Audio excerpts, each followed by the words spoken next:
Bu dunyoda odamzod uchun eng og'ir jazo nima bilasizmi? Bu kishini tiriklayin kuydiradigan, kechalari uxlatmaydigan, o'z soyangdan ham nafratlanishga majbur qiladigan vijdon azobidir. Boshqalar seni qanchalik yaxshi inson deb o'ylamasin. Ich-ichingdan qon yig'layotganingni, qabrdan ham sovuqroq gunohingni faqat o'zing bilarkansan. Men qonim qaynagan, hammaga ishonadigan yoshgina yigit edim.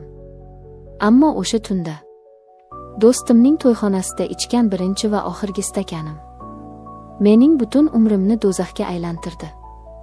Va men uyga qaytganimda dadamning yosh xotini, ya'ni o'gay onam bilan shunday dahshatli vaziyatga tushdimki, endi bu gunohni yuvishga umrim yetmaydi. Assalomu alaykum. Qalb sirlariga, hayotning achchiq haqiqatlariga qiziqadigan qadrdon hikoyachi Momo kanalining kuzatuvchilari. Agar siz bizning dardga va tavbaga to'la dunyomizga ilk bor qadam qo'yayotgan bo'lsangiz, obuna bo'lishni va like tugmasini bosib qo'yishni unutmang. Qulayroq o'tirib oling. Chunki bugun men sizlarga shunday bir iqrorlikni, shunday qonli bir sirni ochamanki, buni eshitib siz ham yoqangizni ushlaysiz. Bu mening so'nggi nolam. Mening ismim Sanjar. Qo'qon shahrining oddiy, mehnatkash oilasida dunyoga keldim. Bizning uydagilar hech qachon birovga qaram bo'lmagan. Dadam shahardagi eng mashhur kabobchi ustalaridan biri edi. Onajonim esa mening farishtam. Bozorda yozin-qishin tinmay non va dadamning kaboblarini sotardilar. Men kenja farzandman. Ikkita opam erta turmushga chiqib ketishgan. Men yoshligimdan o'yin-kulgi nimaligini bilmadim. 14 yoshimdan dadamning yoniga kirib, go'sht kesishni, tutun yutib kabob pishirishni o'rgandim. Maktabni arang bitirdim-u, o'qishga kirishni ham o'ylamadim. Menga dadamning yonida yurib pul topish qiziqroq edi. Onam bechora. Jazirama issiqda ham, suyakdan o'tadigan qahratonda ham bozordan beri kelmasdilar. Uyda o'tirsam kasal bo'laman bolam, derdilar kulib. Qanchalar mehnatkash edilar. Biz dadam ikkimiz sahar soat 5 da uydan chiqardik, onam esa xamir qorib, yopib, tushga yaqin bozorga yetib borardilar. Yozning ayni chilla vaqti edi. O'sha kuni sahardan negadir yuragim g'ash bo'laverdi. Ishga borgim kelmadi, lekin dadamdan qo'rqardim, indamay ergashdim. Tush payti dadam yaqindagina qarz qavola qilib olgan Nexa mashinamizga o'tirdi-da, "Sanjar, ishlarga o'zing qarab tur, men yarim soatda bitta joyga kirib kelaman", deb chiqib ketdi. Odam gavjum, qo'limga tegmay kabob pishiryapman. Birdan bozordagi qo'shnimiz onamning yonida non sotadigan holida xola rangi quv o'chib yugurib keldi. "Sanjar, yugur. Onang yiqilib tushdi. Tez yordam olib ketdi", deb baqirdi. Nima qilishimni bilmay qoldim. Qo'limdagi pichoq yerga tushib ketdi. Dadamning telefoni o'chiq. Do'konda hech kim yo'q. Mijozlar kutib turibdi. Ko'zlarim qorong'ulashib, barcha narsani tashladim-u, kasalxonaga qarab yugurdim. Jonlantirish bo'limining eshigi tagida ammamlar, opamlar uvoz solib yig'lashardi. Meni ichkariga kiritishmadi. Doktor chiqib qandaydir tushunarsiz tibbiy atamalarni aytdi. Dadam hansirab yetib keldi, doktorlar bilan gaplashdi-yu, devorga suyanib o'tirib qoldi. Mening farishtadek onam. Hech qachon kasalman demagan, har doim tabassum qilib yurgan onam. Uzoq vaqtdan beri o'pka saratoni bilan kurashib kelayotgan ekanlar. Buni faqat dadam bilgan ekan, lekin onam, bolalarim siqilmasin deb hammadan yashirgan ekan. Onajonim, o'sha kasalxonada bor yo'g'i 15 kun yotdilar. Va doktorlar endi umidlaringni uzinglar deb javob berishdi. Uyga olib keldik. Farishtam. Mening aziz onam ko'z oldimda shamdek so'nib, bir oydan keyin jon berdilar. O'sha kundan boshlab bizning hayotimiz, oilamizning fayzi, do'konning barakasi onam bilan birga qabrga ketgandek bo'ldi. Dadam butunlay o'zgarib qoldi. Ishga ham bormas, faqat uyda qamalib yotardi. Men bir o'zim ro'zg'orni, do'konni arang tortib yurdim. Lekin eng dahshatlisi 8 oydan keyin boshlandi. Katta opam va ammam yig'ilishib, "Dadang yosh. U kishi qiynalib qoldi, uylantiramiz, deyishdi. Mening faryodim ko'kka o'rladi. Axir onamning tuprog'i hali sovimagan edi-ku. O'rtoqlarimni oldida qanday qilib yoshgina xotin olgan otaning o'g'li bo'lib yuraman deb baqirdim. Ammo meni hech kim eshitmadi. Dadamga farzand ko'rmagani uchun eridan ajrashgan 35 yoshlardagi. Ko'rinishidan katta opamdan ham yoshroq va shaddodroq bir ayolni olib berishdi. Uning ismi Shahnoza edi. Dadamning og'zi qulog'ida. 10 yoshga yosharib ketgandek Shahnozxon, jonim deb uning atrofida parvona bo'ldi. Men esa bu iflosliklarni ko'rmaslik uchun imkon qadar uydan qochardim. Dadam butunlay ishni yig'ishtirib qo'ydi. Yotib yeyishga tog' ham chidamas ekan. Kunlarning birida eshigimiz taqillab foizga pul beradigan shallaqa bir ayol keldi. U baqir-chaqir qilib dadamni haqoratlay boshladi. Men nima bo'layotganini tushunmasdim. Dadam yerto'ladan rang quti o'chib chiqdi. Ma'lum bo'lishicha, u o'zining yosh xotinini kiyintirish, sayohatlarga olib borish uchun juda katta miqdorda qarz olgan. Hatto do'konimiz ham allaqachon qarz uchun tortib olingan ekan. Va eng dahshatlisi, dadam onamning o'limidan so'ng qolgan barcha tilla taqinchoqlarni ham o'sha foizchi xotinga berib yuborgan ekan. Men yig'lab yubordim. Qanday qilib? O'zining farzandlari turganda halol umr yo'ldoshining yodgorliklarini birovlarga berib yuborish. Bu xiyonat emasmi? Qarz egalari tinchlik bermagach, dadam Rossiyaga qochib ketishga qaror qildi. Ketayotib menga bir varaq qog'oz tutqazdi. O'g'lim, men borib ishlab pul yuboraman. Sen qarz egalariga berib turasan. Bu orada Shahnoza xolangga ham qarab tur. Hech qayerga bormasin, dedi. Men dadamdan nafratlanib ketsam ham indamay qog'ozni oldim. Qarz salkam $5000 ekan.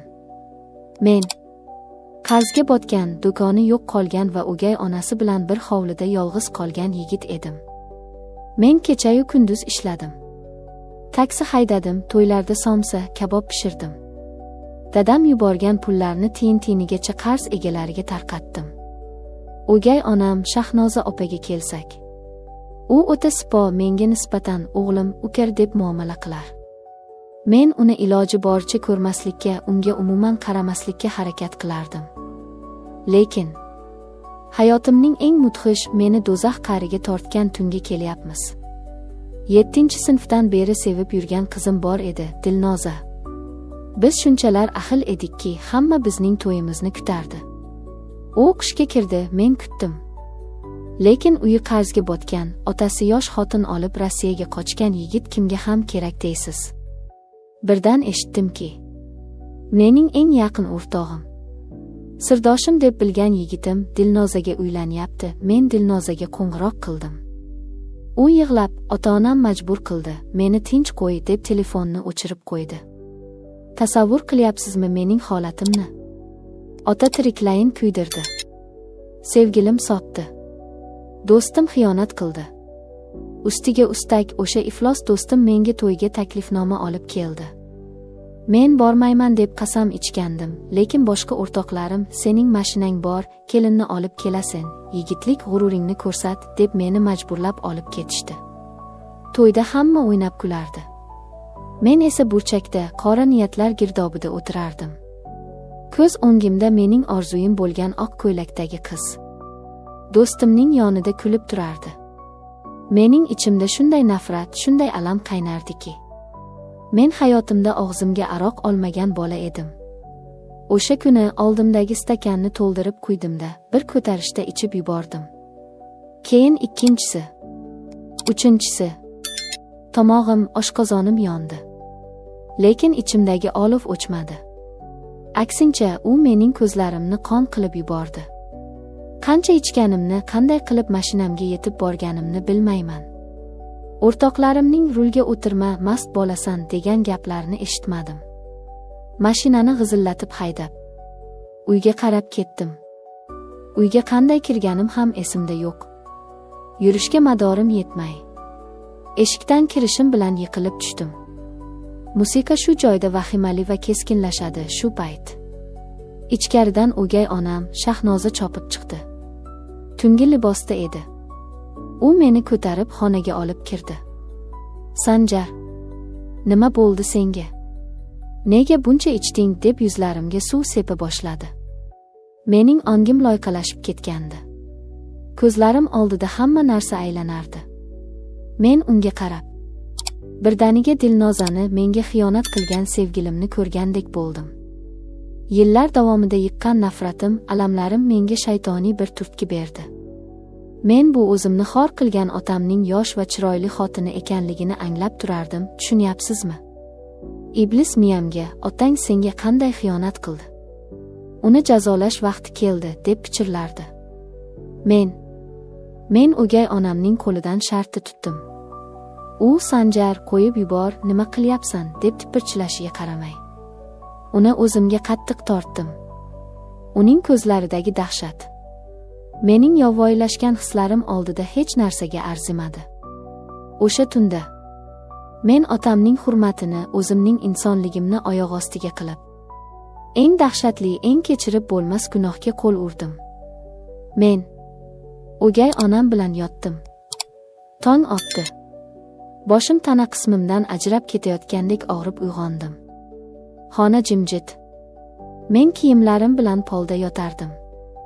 Kechagi voqealar asta-sekin, xuddi dahshatli tushdek ko'z o'ngimdan o'ta boshladi. Yuragim muzlab ketdi.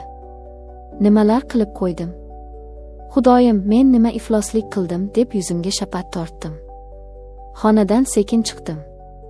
Shahnoza oshxonada o'tirardi. Uning rangi quv o'chgan, ko'zlari shishib ketgan. U meni ko'rdi-yu boshini quyi soldi. Meni na la'natladi, na baqirdi. Uning o'sha sukunati meni ming bora pichoqlagandan ham yomonroq edi. Men uyatdan yorilib ketay deb uydan qochib chiqdim. O'sha kundan boshlab mening hayotim do'zaxga aylandi. Men uning ko'ziga qaray olmasdim. U ham men bilan umuman gaplashmasdi. Lekin eng dahshatlisi, oradan bir oycha vaqt o'tib, u menga bir bo'lak qog'oz uzatdi. Unda tibbiy tahlil natijasi va homiladorlik tasdiqlandi degan so'zlar bor edi. Dunyo ko'z o'ngimda qop-qora bo'lib ketdi. Otam, u kishi Rossiyaga ketganiga oylar bo'lgandi. Bu bola, Xudoyim, bu mening bolam edimi? Men o'z otamga shoh qo'yib, o'zimning ukam bo'ladimi yoki o'g'lim bo'ladimi? Qanday mudhish qonli chigalning ichiga tushib qolgandim. Men qochmoqchi bo'ldim, o'zimni o'ldirmoqchi bo'ldim. Lekin Shahnoza menga bir og'iz so'z aytdi. Agar bu sirni kimgadir aytsang, men o'zimni osaman. Lekin men bolani oldiraman. Sen esa otang kelgan kuni bu uydan bosh olib ketasan. Hozir otam qaytib kelgan. U hech narsani bilmaydi. Shahnoza bolani oldirdi. U bizga o'sha dahshatli tunning yodgorligi kabi faqat jimjitlikni ravo ko'rdi. Men bu uyda bir daqiqa ham turolmayman. Otamning yuziga qaraganimda o'zimning qanday razil ekanimni o'ylab yonib ketaman. Men bugun Moskvaga chipta oldim. Men ketaman. Qochib ketaman. Lekin vijdon, u mendan hech qachon qolmaydi, to qabrgacha birga boradi. Azizlar, bu hayotda hech qachon alam ustida qaror qilmang. Hech qachon, hatto eng og'ir kuningizda ham ichkilikka ruju qilmang. U sizning qoningizga emas, insonligingizga, dilingizdagi bor farishtalikka o't qo'yib, sizni iblisning o'yinchog'iga aylantirar ekan. Bir lahzalik qasos hissi meni shunday dahshatli xatoga olib keldiki, men o'zimni kechira olmayman. Siz mening dahshatli jinoyatim haqida nima deysiz? Meni kechirib bo'ladimi? Qachondir hayotim iziga tushishiga ishonasizmi? Iltimos, izohlarda o'z fikringizni yozing. Qarg'ishingizga ham roziman. Agar shu mudhish iqrorim biror bir yosh yigitning xatosini to'xtatib qolsa, men hikoyamni bekorga aytmagan bo'laman. Hikoyachi Momo kanaliga obuna bo'lishni unutmang. O'zingizni ehtiyot qiling. Men kabi do'zaxda yashamang. Xayr.